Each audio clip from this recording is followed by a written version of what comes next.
বিশ্বকাপের স্ট্যান্ডবাই তালিকাতেও সাইফুদ্দিনের জায়গা না হওয়ায় কিছুটা অবাক হয়েছেন দেশের সিনিয়র ক্রীড়া সাংবাদিকরা। এছাড়া ইনজুরিতে থাকা তাসকিন আহমেদকে সহ অধিনায়কের দায়িত্ব দেওয়াটাও ঝুঁকিপূর্ণ সিদ্ধান্ত বলে মনে করেন তারা। তবে দল যেমনই হোক, লাল সবুজের ওপর ভরসা রাখতে চান দেশের সাধারণ ক্রিকেট ভক্তরা। আইসিসির বেঁধে দেয়া সূচি অনুযায়ী 15 জনের বিশ্বকাপ স্কোয়াড পাঠানো হয়েছিল আগেই।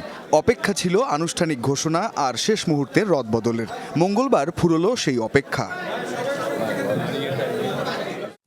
সাইফুদ্দিনের দলে না থাকা নাকি তাসকিন আহমেদের সহ অধিনায়কের দায়িত্ব পাওয়া, কোনটা ছিল বড় চমক?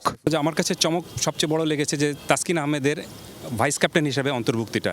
কারণ তিনি কিন্তু ইনজুরিগ্রস্ত খেলোয়াড় এবং এখন পর্যন্ত ক্রিকেট বোর্ড জানে না, নির্বাচকরা জানেন না কোন ম্যাচ থেকে তার সার্ভিসটুকু পাওয়া যাবে। যদি তাসকিন বাদ পড়েন, ইভেন্চুয়ালি তাসকিন নাই can't make it in the World Cup, then তারা হাসান মাহমুদকে ইন করাবেন ওয়ার্ল্ড কাপ স্কোয়াডে।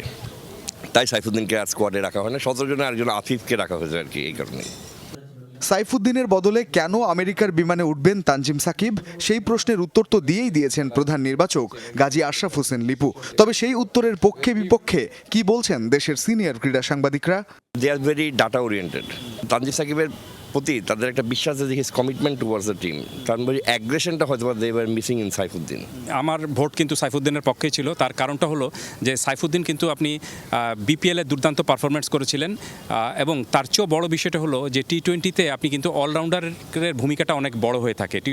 তানজিম সাকিবের উপর আস্থা, লিটনের অফ ফর্ম কিংবা সৌম্য সরকারকে নিয়ে বাড়তি প্রত্যাশার কারণ বিশ্লেষণে খুব একটা আগ্রহ নেই দেশের সাধারণ ক্রিকেট ভক্তদের। আর তাই কার বদলে কে জায়গা পেলেন এবং কেন, সেই প্রশ্ন কিছুটা পাশ কাটিয়ে বিশ্বকাপে লাল সবুজ দলটার উপর বিশ্বাস রাখতে চান সমর্থকরা। আশা করছি সবাই ফর্মে ফিরবে।